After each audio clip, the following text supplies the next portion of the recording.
Confesamos que no hemos vivido a luz del nombre que nos has dado. Como tus hijos adoptivos, estamos llevando tu nombre. Llevamos el nombre de tu Hijo Jesucristo.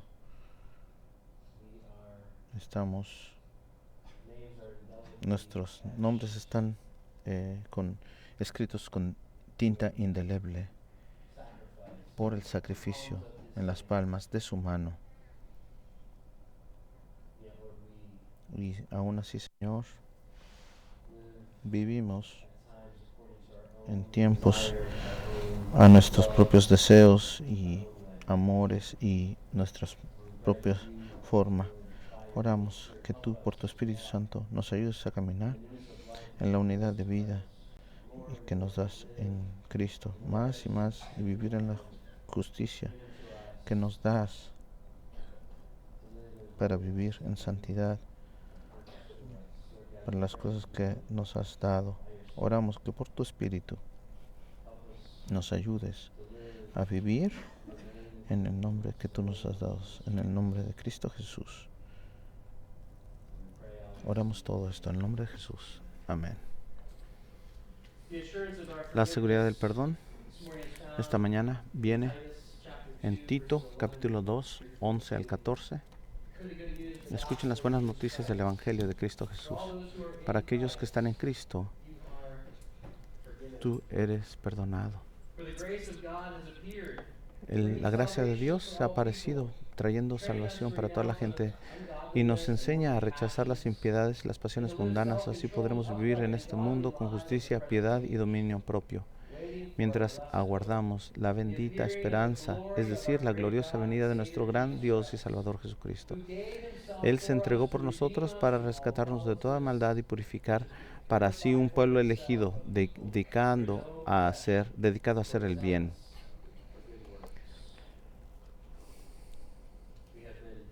Hemos sido purificados por el trabajo de Cristo. Somos suyos, somos su posesión, su pueblo. Respondamos profesando la fe y nuestra fe juntos, la fe de las cosas que hemos escuchado ahora, usando el credo de los apóstoles. Cristiano, ¿qué crees? Creo en Dios Padre Todopoderoso, Creador del cielo y de la tierra, y en Jesucristo, su único Hijo, nuestro Señor, quien fue concebido por el Espíritu Santo, nacido de la Virgen María, sufrió bajo Poncio Pilato, fue crucificado, muerto y sepultado. Descendió al infierno, al tercer día resucitó de entre los muertos, ascendió al cielo y se sentó a la diestra de Dios Padre Todopoderoso. Desde allí vendrá a juzgar a los vivos y a los muertos. Creo en el Espíritu Santo, en la Santa Iglesia Universal, la comunión de los santos, el perdón de los pecados, la resurrección del cuerpo y la vida eterna. Amén.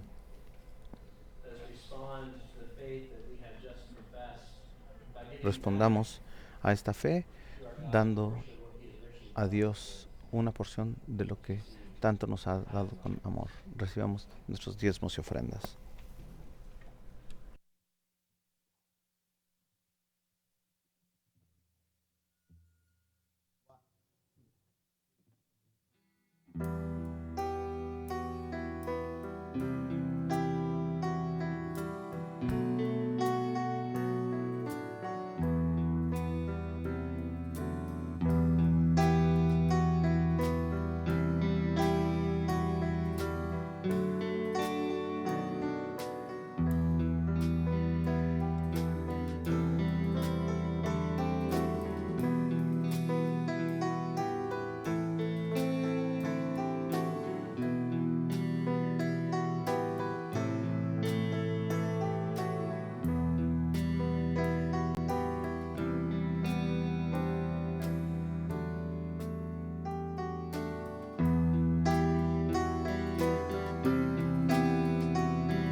la respuesta de lo que Dios nos ha dado. Vamos a ponernos de pie y entonar la doxología juntos.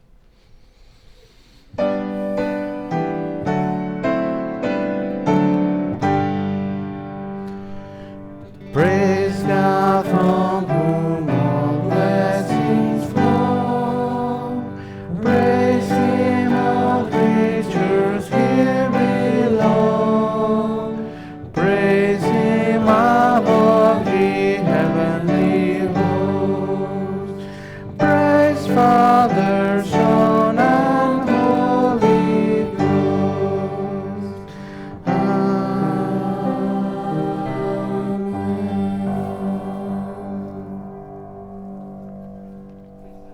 ¿Pueden tomar asiento? A esta hora, el anciano Dave Gibble va a dirigirnos en una oración.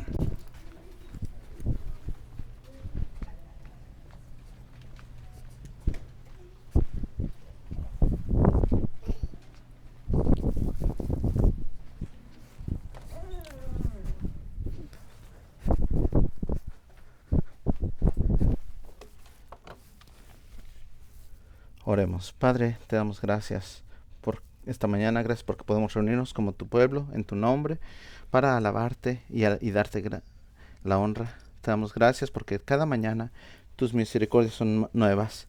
Gracias, Padre, porque esas misericordias no están basadas en nada de lo que hacemos, sino es por tu fidelidad a nosotros, Señor. Te damos gracias porque cada mañana nos das un nuevo amanecer, un nuevo día para confiar en ti, para vivir en ti, para alabarte y darte nuestras vidas.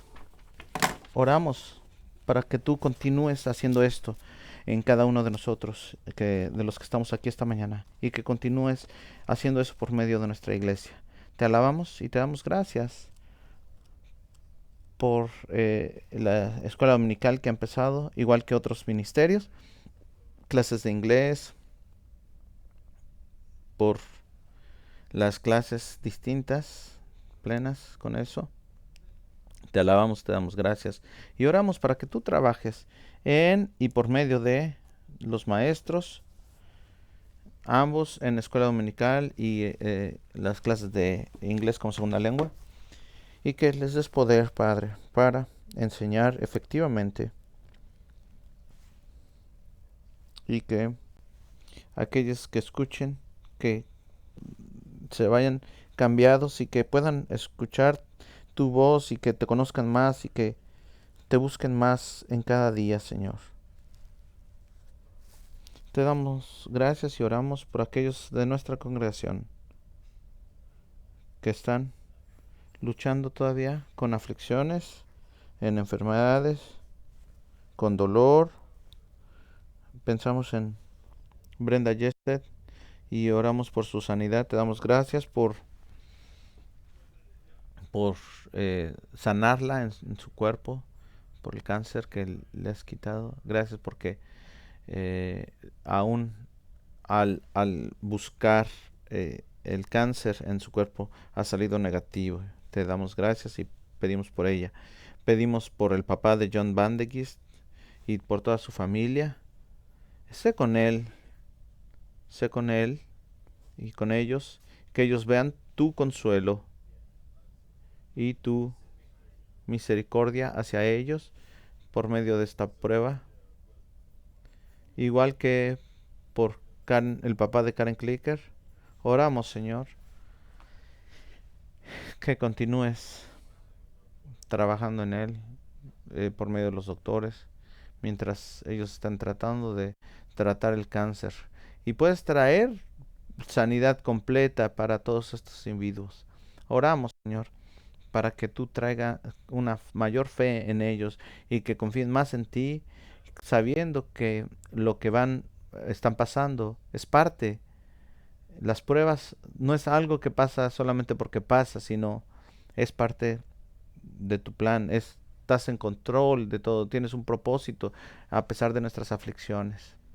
Te damos gracias, Señor, porque por medio de esas cosas y las cosas que experimentamos cada uno de nosotros, que traigamos consuelo unos a otros y que continúas trayendo eso, que nos ayudes a levantar unos a otros y animar unos a otros, no importa las cosas por las que estemos pasando. Padre, levantamos, pedimos por nuestro mundo, por nuestra nación, que continúa dividiéndose más en tantas cosas. Y tu llamado a la iglesia, no solamente a nuestra iglesia, sino en cada iglesia, en la iglesia universal, es para que tu evangelio conozca y que conozcan la esperanza en el evangelio.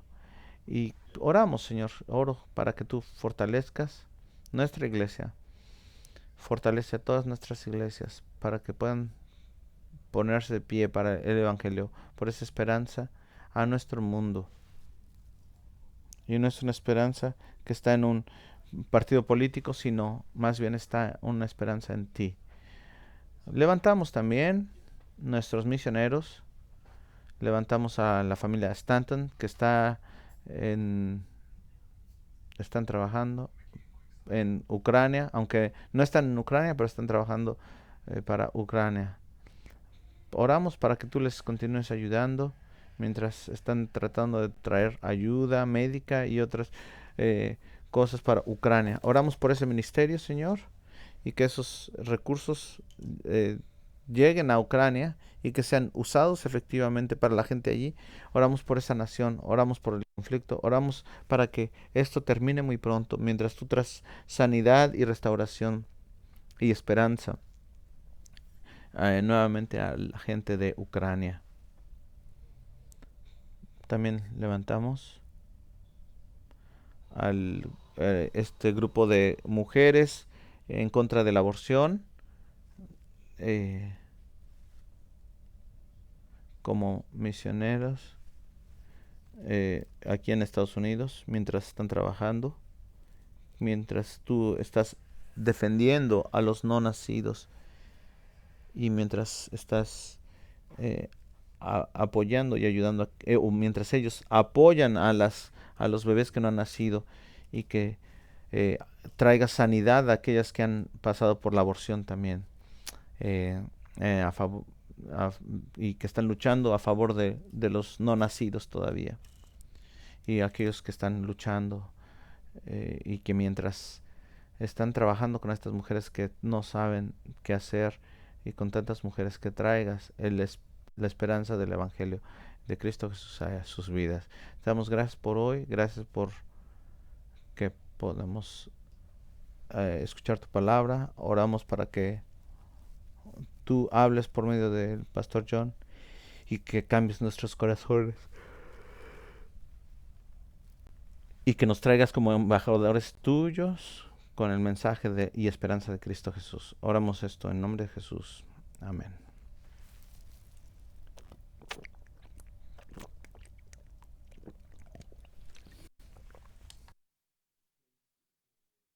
A esta hora, algunos niños que quieran pasar al servicio para los niños pequeños.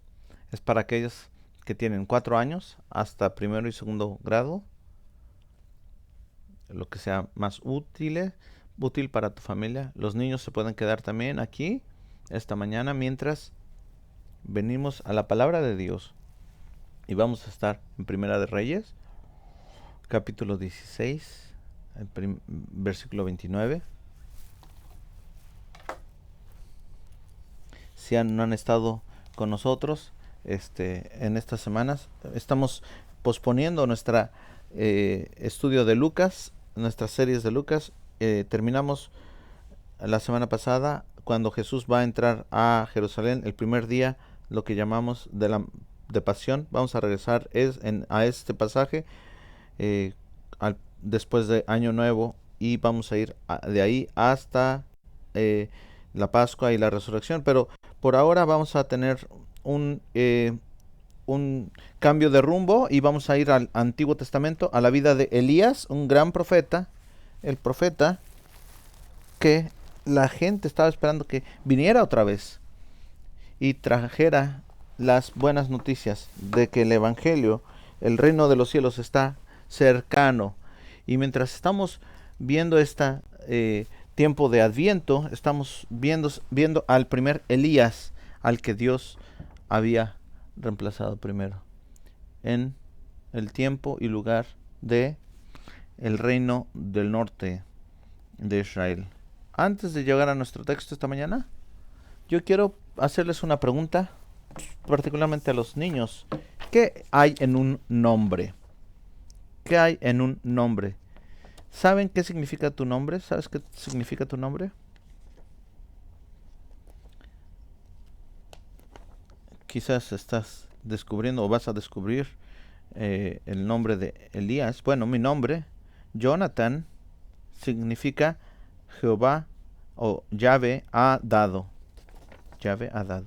En muchas culturas el nombre se pone muy serio, se toma muy serio. Cuando le das el nombre a alguien es una cosa muy seria y se cree que en esas culturas que la persona crece a su nombre, lo que significa su nombre, dirige su destino, en quién se va a convertir esa persona. Y es lo que muchas veces encontramos en la Biblia, lo que significa un nombre. La cultura hebrea era muy seria acerca de un nombre, así que vemos en la Biblia una y otra vez que cuando a alguien le pone un nombre, el nombre se le da, hay una explicación de lo que significa ese nombre. Piensen en Abraham. Cuando a Abraham le dan ese nombre a Abraham, aún antes de que fuera Abraham, era Abraham. Y Abraham quiere decir padre de muchas naciones. Joshua, que ayudó a traer el pueblo de Israel afuera de la cautividad, Jehová es mi salvación. Samuel, el profeta, quiere decir Jehová ha escuchado. Jesús dice Jehová salva. Es el griego de Josué. Significa Jehová salva, Yahvé salva. Estos nombres nos ayudan a entender lo que Dios está comunicando a nosotros por medio de su palabra. Muchas veces no tenemos mucha explicación en la escritura, pero el nombre nos ayuda a entender lo que Dios está comunicando por medio de los nombres para aquellos que Él está usando para sus propósitos. Así que esta mañana estamos usando Elías. El significado de su nombre, de Elías, nos da lo que necesitamos saber para entender propiamente lo que Dios está comunicándonos a través de su palabra. Estos no son solamente historias que Dios está poniendo en escritura solo para que nosotros las leamos y digamos, oh wow, esto es lo que pasó en el mundo antiguo, pero esta es la palabra de Dios para nosotros. Usando al profeta Elías, aún en su nombre empezamos a ver lo que Dios empieza a comunicarnos a nosotros por medio de su pueblo y luego a su pueblo a nosotros. Vamos a leer entonces 1 de Reyes 16, 29 al 17:7. En el año 26 de Asa, rey de Judá, Elá, hijo de Basá, ascendió al trono de Israel y reinó 2 años en Tirsa. Pero conspiró contra él Zimri, uno de sus funcionarios, que tenían el mando en la mitad de sus carros de combate. 29. Acab, hijo de Omri, hizo que ofende al Señor más que todos los reyes de los precedieron, como si hubiese sido poco el cometer los mismos pecados de Jeroboam, hijo de Nabat. También se casó con Jezabel, hija de Edbaal, rey de los sidonios, y se dedicó a servir a Baal y a adorarlo. Le erigió un altar en el templo que le había construido en Samaria, y también fabricó una imagen de la diosa Aserá. En fin, hizo más para provocar la ira del Señor, Dios de Israel, que todos los reyes de Israel que lo padecieron. En tiempos de Acab, Giel y Betel reconstruyeron Jericó, echó los cimientos al precio de la vida de Abiram, su hijo mayor, y puso las puertas al precio de la vida de Segub, su hijo menor, según la palabra que el Señor había dado a conocer por medio de Josué, hijo de Nun. Ahora bien, Elías el Tisbe de Galaad, fue a decirle a Acab: tan cierto como vive el Señor, Dios de Israel, a quien yo sirvo, te juro que no habrá rocío ni lluvia en los próximos años hasta que yo lo ordeno. Entonces la palabra del Señor vino a Elías y le dijo este mensaje: sal de aquí hacia el oriente y escóndete en el arroyo de Kerit, a él al este del Jordán. Beberás agua de arroyo, y yo les ordenaré a los cuervos que te den de comer allí. Así que Elías se fue al arroyo de Kerit, al este del Jordán, y ahí permaneció conforme a la palabra del Señor. Por la mañana y por la tarde los cuervos le llevaban pan y carne y bebían agua del arroyo. Algún tiempo después se secó el arroyo porque no había llovido en el país. Oren conmigo, por favor. Padre Celestial, te damos gracias por tu palabra. Gracias por tu palabra, que es Cristo, que se hizo carne y está entre nosotros. Oramos para que mientras venimos a tu palabra esta mañana, que veamos más de ti, más de tu Hijo Jesús, y que podamos ser transformados por ella y conformados por Él. Danos ojos para ver y oídos para escuchar. Oramos en el nombre de Jesús. Amén. Así que antes de que lleguemos a la vida de Elías y lo que el Señor está comunicándonos por medio de su vida y su ministerio, tenemos que entender el contexto y el trasfondo de lo que está pasando en Israel a esta hora. La nación de Israel es un reino dividido. Hay 2 pueblos en Israel y 10 en el norte, el pueblo de Israel, y en Judá al sur y están en el norte, el reino de Israel. El reino del norte tiene 100 años y va a ser exiliado por los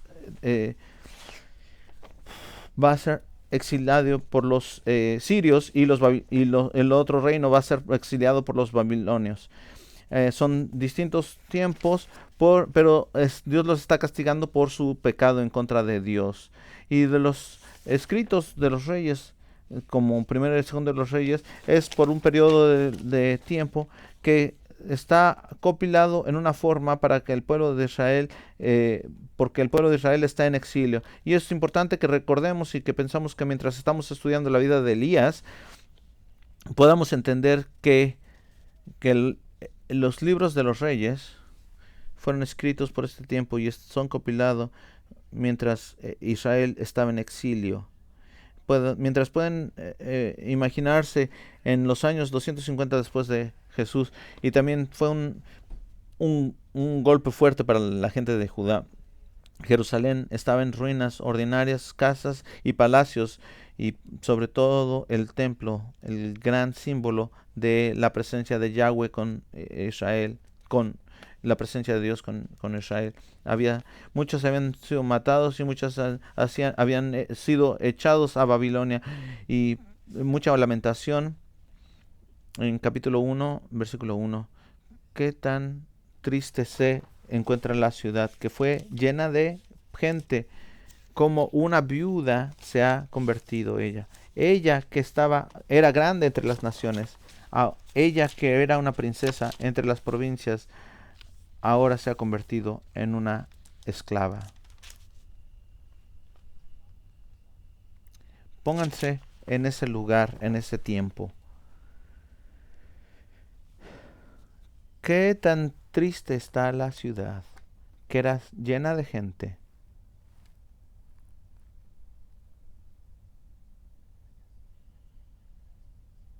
Quizás muchos en Ucrania están haciéndose esa pregunta: ¿qué tan sola y triste se ve la ciudad que antes era llena de gente? Esto no es solamente ataques en ese tiempo y lugar. Esa gente es un texto para toda la gente en todos los lugares. Qué tan triste se ve la ciudad y sola, que antes era llena de gente. ¿Pueden imaginarse y pueden ponerse ahí en ese lugar? Si puedes hacerlo, ¿qué significa eso?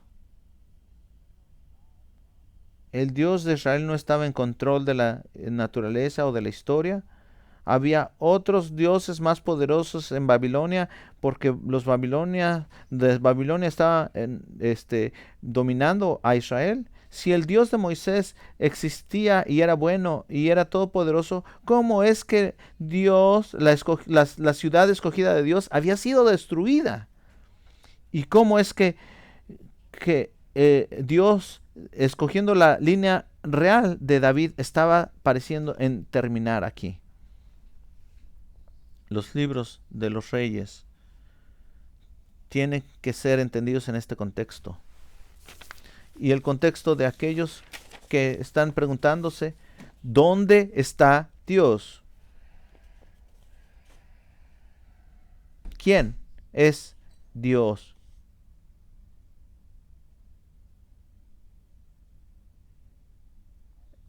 Ellos son, hay respuestas históricas que pueden contestarse.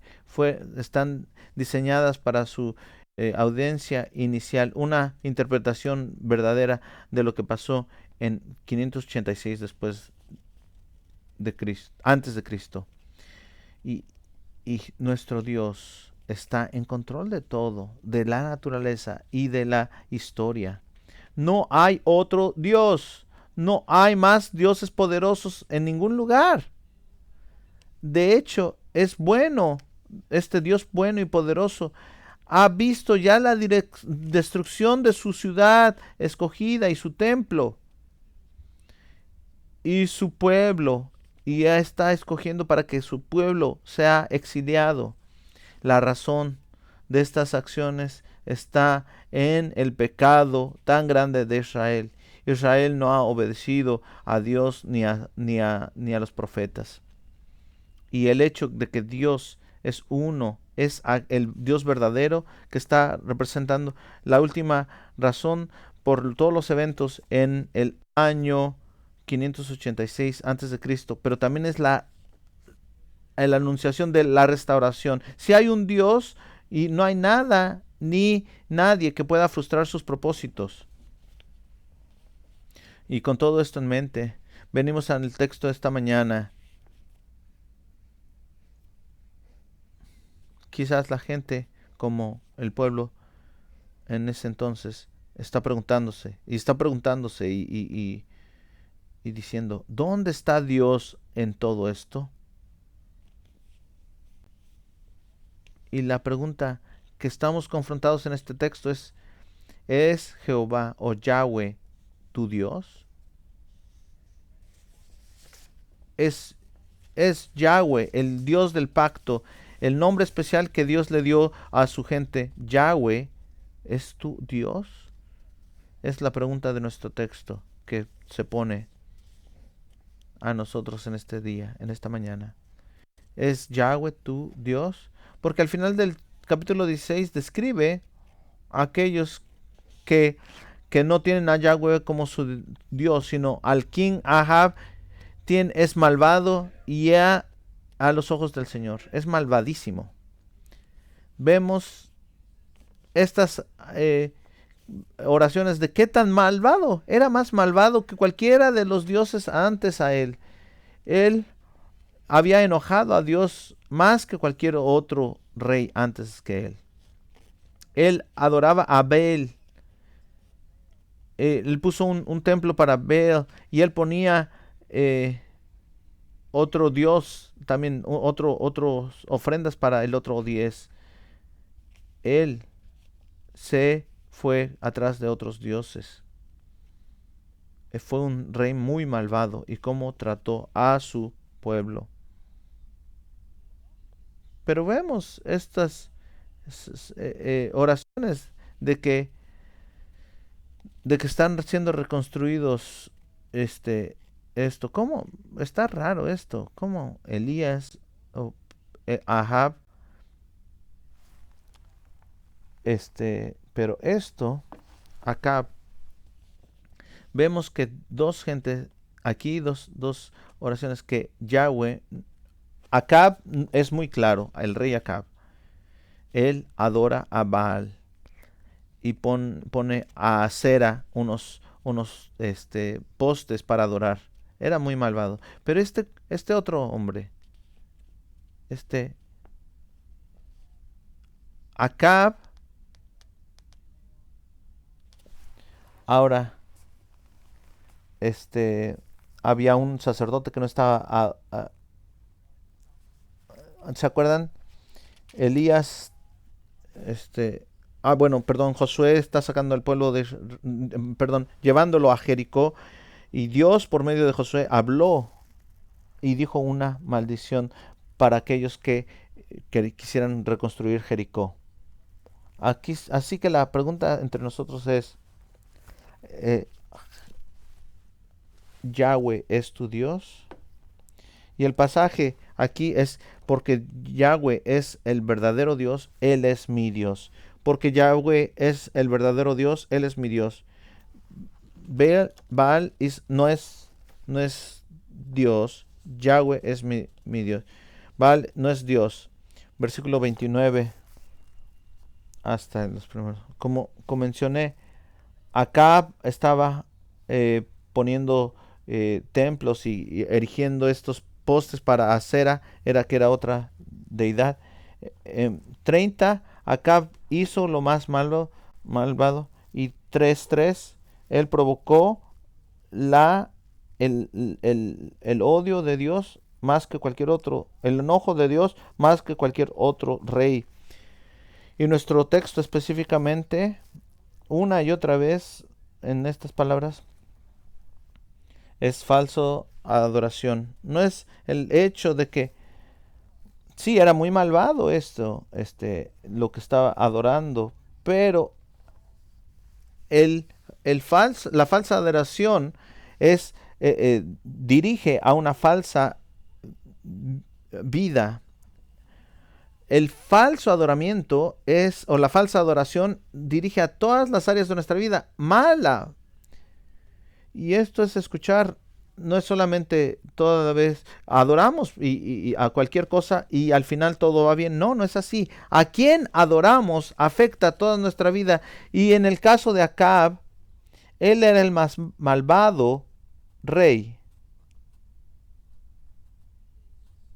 Hizo tanta maldad delante del Señor. Él es el más malvado de todos los reyes en el Antiguo Testamento. Es por excelencia el peor. Es porque él no adoró correctamente a Dios. Una y otra vez, a través de Primera y Segunda de Reyes en nuestro texto, dice que el verdadera adoración siempre es en obediencia, caminar en obediencia a la ley de Dios. Es adorar algo más que es inevitablemente lleva a algo a la humanidad y cae lejos de los ojos de Dios si no adoramos al verdadero Dios. Cuando nos reunimos para adorar, cuando estamos adorando en silencio, nuestra adoración es dirigida a cómo pensamos, a cómo hablamos, a lo que nos importa, a cómo servimos a otra gente.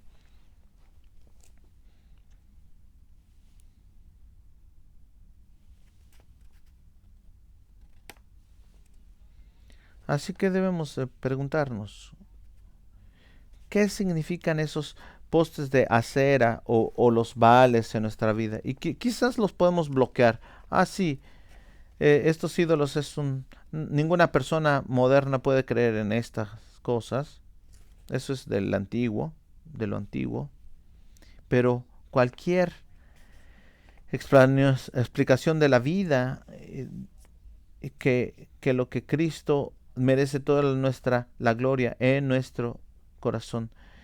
Y si no está ahí, entonces nos va a desintegrar. Cualquier cosa que toma el lugar de Jehová, de Yahweh, Yahweh en Jesús. Dios Padre, Dios Hijo y Dios Espíritu Santo, cualquier cosa que toma el lugar de Él en nuestra vida,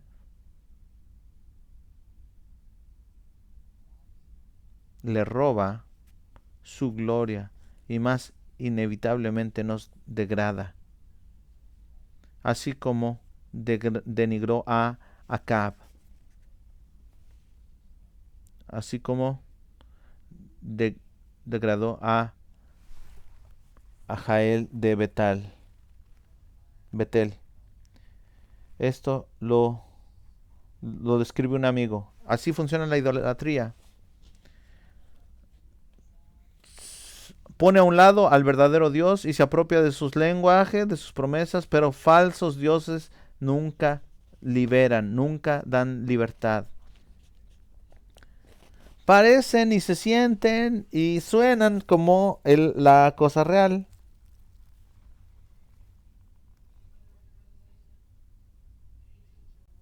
Ya sea en el reino antiguo o ahora, si adoras a Baal, crees que él tiene el poder sobre la naturaleza, sobre la fertilidad. Así que adoras a Baal porque crees que hay un poder más grande que del que está en ti.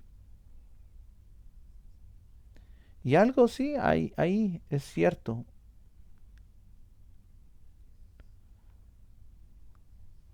Y hay un poder que va más allá. Que alguien que controla el viento y las olas del mar. Pero no es Baal.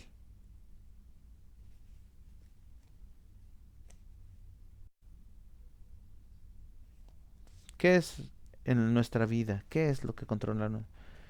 Que está muy cerca al Dios real y se apropia de su lenguaje, de sus promesas,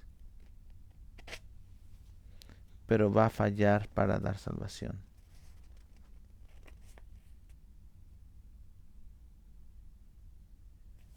Baal no es mi Dios, pero tu Dios o mi Dios va con nombre diferente.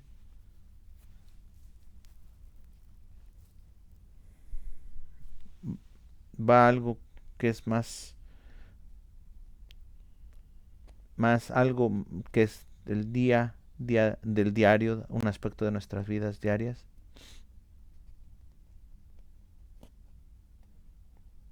Baal no es mi Dios.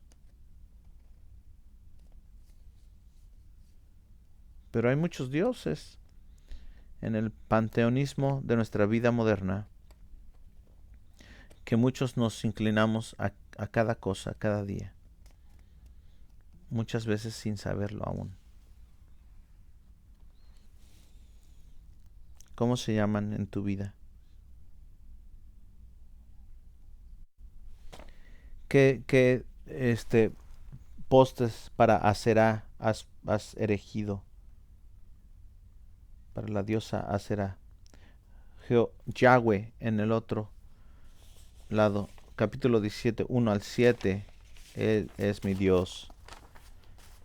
Este hombre, Elías, viene de Tisbe, es de su pueblo, y la región se llama Galad, al norte de Israel, al Jordán, entre el mar de Galilea y el mar muerto al sur. Y mientras viene, él sale de la nada, no sale de la nada. Elías, el Tisbe, de Tisbe, es todo lo que vemos, ¿verdad? Pero hay muchísimo en el nombre de Elías. Y muy pronto va a ser. Elías es mi Dios, es Jehová. Viene a Elías quiere decir mi Dios es Yahweh. Ahora Elijah viene con el ministerio que está aprobando que Dios, Yahweh, es superior a todos. Mientras vemos su vida, es el enfoque de Elías. Lo que Dios le ha llamado a hacer es mostrar a su pueblo que Yahweh es superior, más grande, es mejor que cualquier cosa que alguien pudiera poner su fe o su confianza. Elías Los milagros de Elías e interacciones siempre están mostrando una provisión de quién es Dios, con gran poder sobre la naturaleza, pero también con él están dando seguridad y ánimo al que es minusválido. Este es el verdadero Dios, el que ve, tiene misericordia. Hay tres nombres de la antigüedad y muchos creían que este Baal es el, el dios cananeo de la fertilidad o de los... otro Baal era conocido como el de del tiempo o del, del clima.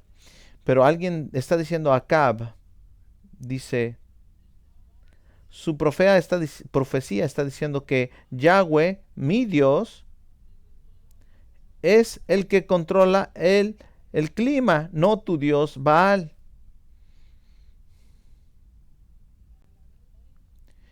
Y al controlar la lluvia, Yahweh está mostrando de quién es poderoso, ¿verdad? Ante el Baal, que no puede hacer nada. Y la respuesta es de Elías está ahí poniendo si Baal es el proveedor de la lluvia, entonces lo que pronuncia Elías no tiene nada que ver, entonces no puede ser poderoso. No va a pasar, no va a llover. Pero si Yahweh lo anuncia, entonces él puede detener y, la competencia empieza, ¿verdad? Vamos a ver quién gana.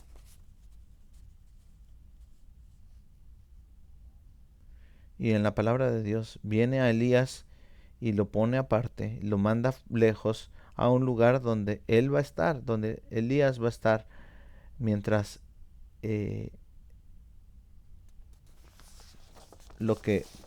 Dios va a cumplir lo que ha prometido. Él lo manda y lejos de ahí y que vaya al este de Jordán y les manda a que los cuervos eh, y dice que él se fue y él tomaba del arroyo y ahí las aves del cielo le traían comida. Y aquí está diciendo que Dios está en control de la lluvia. Elías había profetizado a Acab, ya se está convirtiendo en realidad. No hay agua corriendo en el arroyo, porque Dios la ha secado. Y porque Él está cumpliendo, Dios está cumpliendo su promesa también. Y Dios protege a Elías al enviarlo lejos. La obediencia de Elías al mandato de Dios es un aspecto donde Dios está protegiendo. Esa es la gracia de Dios para proteger. Y él cree lo que Dios dijo. Y él sigue la palabra de Dios.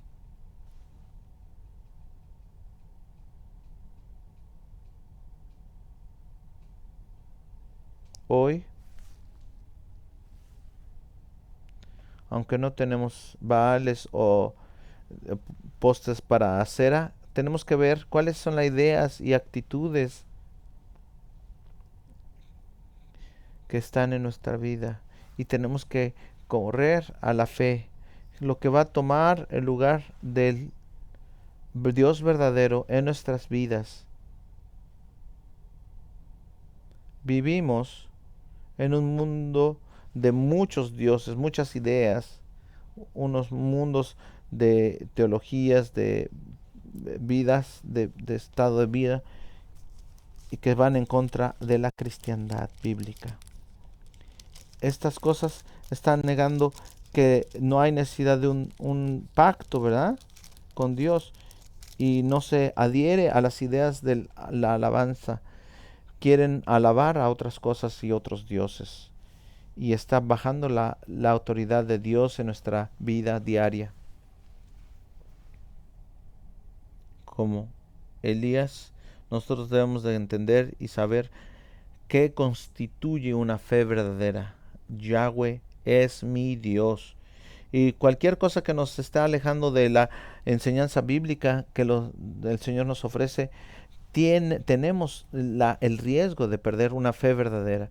Y es el temor de que los Baales sean nuestros dioses verdaderos en vez de que Dios sea Yahweh sea mi verdadero Dios. Hermanos y hermanas, Elías, como leímos en Santiago, es como nosotros. Santiago está diciendo, no hay nada especial en Elías, más que el Dios especial que es de Elías. Elías era una persona igual que ustedes, igual que yo, que ustedes y yo. Una persona que creyó, que sabía que Yahweh es mi Dios. Hermanos y hermanas, que todos con una voz digamos, Yahweh es mi Dios. Oremos.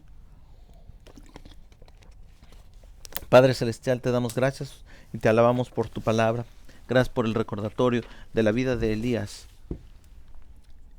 de que tú eres nuestro Dios, de que tú vas a proveer en necesidad y de que tú has provisto ya con tu Hijo que murió y se levantó de la muerte. Y tu Espíritu Santo está en nosotros. Oramos.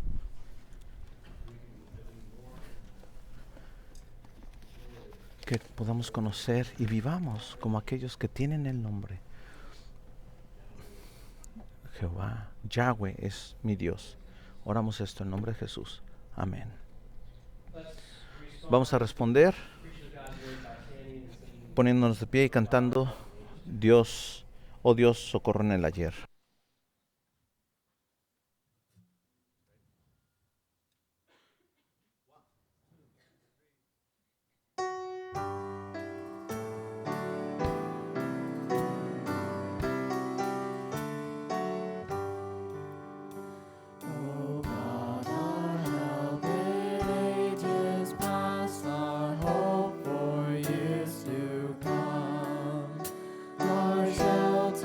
From the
Ya que hemos adorado juntos, que vayamos y alabamos y adoremos en todo lo que digamos y hagamos, ya que hemos recibido el amor de Cristo, que vayamos y amamos como Él nos ha amado, ya que hemos sido servidos del Espíritu Santo, que sirvamos a todos los que el Señor traía a nuestro día. Reciban ahora la bendición de nuestro Dios, que el Dios de paz mismo te santifique completamente y que su espíritu y alma, tu espíritu esté listos para la venida del Señor Jesucristo. Él que te llamó su fiel, Él lo va a hacer realmente. Amén, amén y amén. Que tengan un día hermoso todos. Vayan en gracia y paz del Señor.